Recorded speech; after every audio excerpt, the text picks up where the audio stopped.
Мучения и унижения раньше были довольно публичным зрелищем, но с развитием технологий появились новые способы передачи этих эмоций, и многие из них теперь можно получить, не отходя от экрана компьютера. При создании этого видео я вспомнил про девушку по имени Дарья, которая не побоялась озвучить свою историю издевательств и унижений через интернет. Ссылка на видео будет в описании. Для жертвы номер 5, как ее тогда называли, все началось в 2013 году, когда она разместила на крупнейшем в Британии сайте объявлений Gum3 объявление, что хочет купить собаку. Одно из писем, которое получила 15-летняя школьница, было немного странным. Оно было от некой Лиз, художницы, которая обещала купить девочке любую собаку, которую та выберет. Взамен Лиз хотела, чтобы девочка прислала ей по электронной почте селфи топлес в качестве позирования для рисунка углем. Они начали общаться по электронной почте. Девочка призналась Лиз, что живет в приемной семье, подвергается издевательствам со стороны других девочек, и у нее есть молодой брат-инвалид, который является для нее самым важным человеком на свете. Она нашла собаку стоимостью 275 фунтов стерлингов, и Лиз сказала ей, что купит ее для нее в обмен на фотографию, которую никто, кроме Лиз, никогда не увидит. Девочка отправила ей по электронной почте желаемую фотографию. Как только она это сделала, Лиз тут же стала вести себя совсем по-другому. Девочке было сказано, что если она немедленно не отправит больше фотографий, то отправленная ею ранее фотография попадет ее знакомым. Ловушка быстро затянулась. Чем больше фотографий жертвы номер 5 отправляла Лиз, тем больше ее шантажировали, и тем более явными становились требования Лиз. «Я сделаю все возможное, чтобы превратить твою жизнь в кошмар», — написала ей Лиз.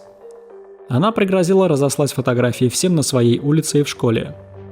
Она поговорит с социальными службами и добьется того, чтобы ее брата-инвалида забрали и поместили в приют. Если только девочка не сфотографирует себя в серии унизительных обнаженных поз, держа в руках плакаты с надписями вроде «Я шлюха» и «Я забочусь о своем брате-инвалиде, а теперь меня заставляют раздеваться». Девочка сказала Лиз, что хочет покончить с собой, но Лиз продолжала требовать фотографии. В результате девочка попала в больницу после передозировки препаратами. В то же время Лиз шантажировала и других девочек. Одну школьницу заставили прислать видео, на которых она голышом ест собачий корм с пола, облизывает грязный туалетный ёршик и использованный тампон, а также прислать фотографии, на которых она стоит с раздвинутыми ногами, оголяет гениталии и держит в руках написанную от руки табличку со словами «Я ненавижу нигеров». Но Лиз не была девочкой-подростком.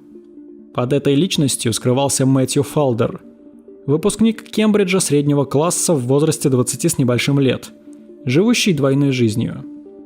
Когда он не занимался исследованиями в области геофизики, не проводил время с университетскими друзьями или со своей давней девушкой, 29-летний Фалдер использовал зашифрованные адреса электронной почты, чтобы шантажировать уязвимых людей, заставляя их делать фотографии и видеозаписи, на которых они совершают унизительные действия, которые он затем распространял по самым темным уголкам интернета.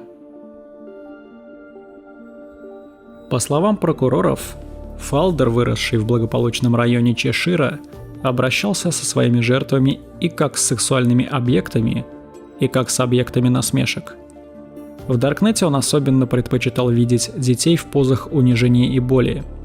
На одном экстремальном порнофоруме в теме под названием «100 вещей, которые мы хотим увидеть хотя бы один раз», он предложил использовать молодую девочку в качестве мишени для дротиков, а также выложить видео, на котором кости ребенка медленно и преднамеренно ломаются, и издевательства над парализованным ребенком. Теперь Фалдер, который шутил с детективами, когда они его арестовали в июне 2017 года, что обвинения против него звучат как адский список преступлений, был приговорен к 32 годам тюрьмы Королевским судом Бирмингема. Он признался в более чем 100 преступлениях в период с 2009 по 2017 год, включая множество садистских онлайн-преступлений против 48 человек, в возрасте от раннего подросткового до 30 лет. Во время вынесения приговора судья Филипп Паркер описал преступление Фалдера как историю все возрастающей развращенности. Судья сказал ему: «Вы хотите взять под полный контроль своих жертв. Ваше поведение было хитрым, настойчивым, манипулятивным и жестоким». Это дело знаменует собой первое успешное судебное преследование в Великобритании за преступления, связанные с хёрдкором, экстремальной формой порно, фокусирующейся на несимулированных жестких страданиях от боли, пыток и унижений, в основном на детях, включая малышей.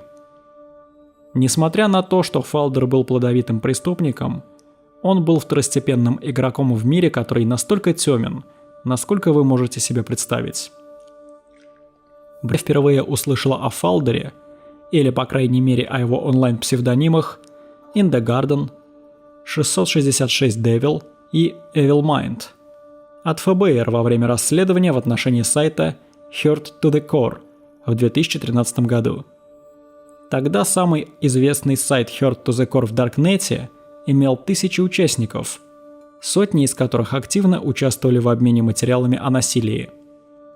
Фалдер был постоянным посетителем чат-форума сайта, где обсуждались такие темы, как производство детского порно для чайников, звезда детского порно для малышей, трое мужчин и младенец, изуродованные сучки, молодые связаны, плачущее изнасилование и созданная самим Фалдером тема под названием «Нужны идеи для шантажируемой девушки». Хёрдкор – это фетиш для людей, которых возбуждает причинение боли или даже пыток другому человеку против его воли, объясняет Эйлин Ормсби, которая исследовала область хёрдкор в Даркнете для своей будущей книги «The Darkest Web». Он может быть настолько садистским, что даже большинство педофилов испытывают отвращение. Видео и фотографии обычно поступают из бедных стран, но этот рынок всемирный. Таинственной фигурой в сети, стоящей за Hurt to the Core и большей частью зоны хёрдкора в Даркнете, был интернет-персонаж по имени Люкс, который стал известен как Король Хёрдкор. Когда полиция наконец идентифицировала его в 2014 году, оказалось, что это был 22-летний студент, изучающий нанотехнологии, Мэтью Грэм, который управлял множеством сайтов Hёрдкор в своей зоне PD Empire, прямо из своей спальни в доме своих родителей в пригороде Мельбурна. Грэм признался, что подстрекал русского педофила похитить, изнасиловать, пытать и убить 5-летнюю девочку, хотя никто не знает, сделал ли это на самом деле тот человек. Грэм также поделился видео настолько ужасающим, что многие в интернете предположили, что это была не более чем городская легенда. Daisy's Destruction показала кричащую 18-месячную девочку, связанную и подвешенную вверх ногами. Она подвергалась ужасающим истязательствам, изнасилованиям и пыткам со стороны женщины в маске. Фильм был продан педофилам и любителям хёрдкора в темной паутине за $10 000, прежде чем Грэм заполучил его и во имя свободы слова, как он позже утверждал, выложил его бесплатно на Hurt to the Core. «Сначала мне было стыдно за то, что меня привлекала такая вещь», — сказал он Daily Dot перед арестом.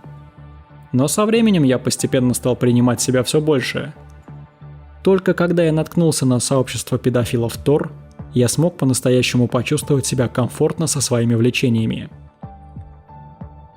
Люкс не фанат хёрдкора, изнасилований, скотоложества и большинства других извращений, которые часто можно было увидеть на H2TC, заявил он Daily Dot. Но он трубил о свободе своих пользователей как наивысшей ценности. Похоже, его заметно меньше волновала свобода настоящих детей в порно, хотя он считал, что большинство участников только описывают фантазии и никогда не мечтают совершать такие действия в реальной жизни. Если бы кто-то когда-либо сделал что-то подобное с кем-то из моих знакомых детей, я бы всадил ему пулю в голову, написал он в электронном письме. Учитывая это, я все еще считаю, что люди, которые интересуются такими вещами, должны иметь место, где они могут высказывать свое мнение и желание. Люкс, который называет себя ярым сторонником свободы слова, быстро стал одним из самых ненавистных людей в Deep Web. До его ареста PD Empire обслуживала десятки тысяч загрузок мультимедиа каждый день, сообщил Люкс. Heard to the Core мог похвастаться в среднем 326 зарегистрированными аккаунтами и 160 постами, сделанными ежедневно. Проверить эту статистику сейчас невозможно. В 2016 году Грэм был приговорен к 15 годам тюремного заключения за преступление, которое судья охарактеризовал как чистое зло. Арест Люкса не стал шоком, по крайней мере для некоторых членов сообщества педофилов Deep Web. Анонимный источник сообщил Deep.web, что Люкс вел себя странно в течение последнего месяца, включая смену личностей и отсутствие ответов на сообщения пользователей его веб-сайтов. Другой австралиец, бизнесмен Питер Скалли, обвиняемый в создании Daisy's Destruction, вместе со своей помощницей Лизил Маргалла находился в тюрьме на Филиппинах по обвинению в убийстве детей, пытках и жестоком обращении с ними, связанных с видеороликами, которые он снял для своей продюсерской компании No Limits Fun. Жестокость не знает усталости. С тех пор, как PD Empire Грэма закрыли, появились новые сайты, и дети продолжают подвергаться шантажу и насилию ради развлечения безликой орды онлайн-растлителей, использующих новые технологии для удовлетворения своих желаний. В отчете, опубликованном в ноябре 2016 года Австралийским национальным университетом по киберпреступности, высказывались опасения, что рост использования виртуальной реальности и секс-роботов может побудить преступников искать жертв офлайн и улучшить свой опыт, включив прямую трансляцию сексуального насилия над детьми с тактильными ощущениями, которые обещают такие технологии. По словам эксперта, охрана самых шокирующих частей Даркнета – это сложная задача.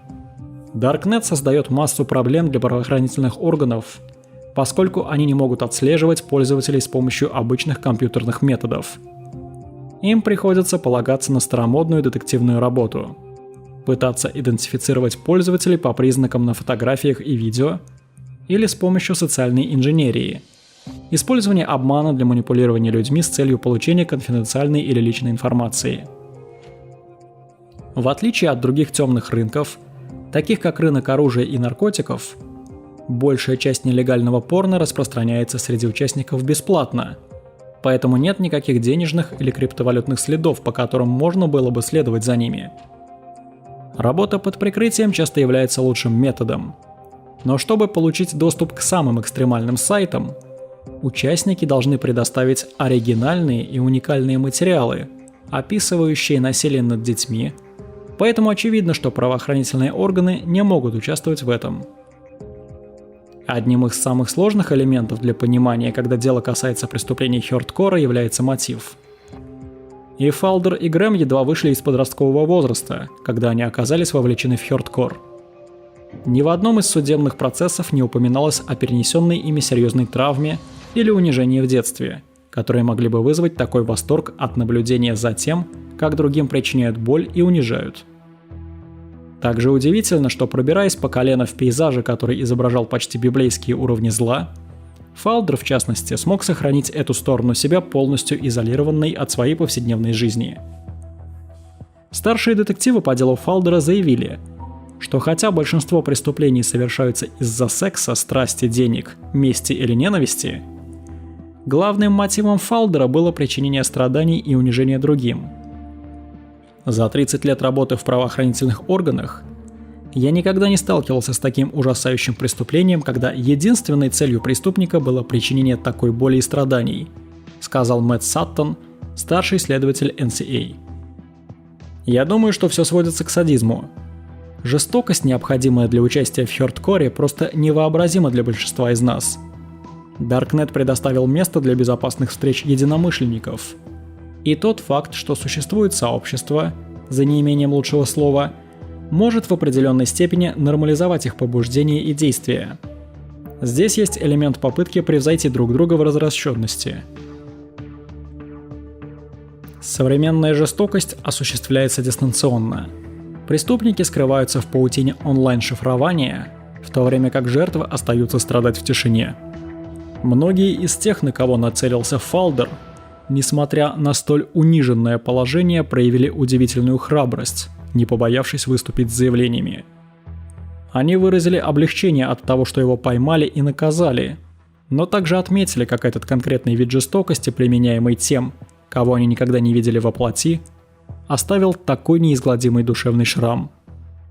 По словам одной из 15-летних жертв Фалдера, «Я каждый день думаю о том, что со мной произошло. Думаю, так будет всегда». Мэтью Фалдеру удалось обжаловать свой приговор. 16 октября 2018 года апелляционный суд сократил срок лишения свободы до 25 лет –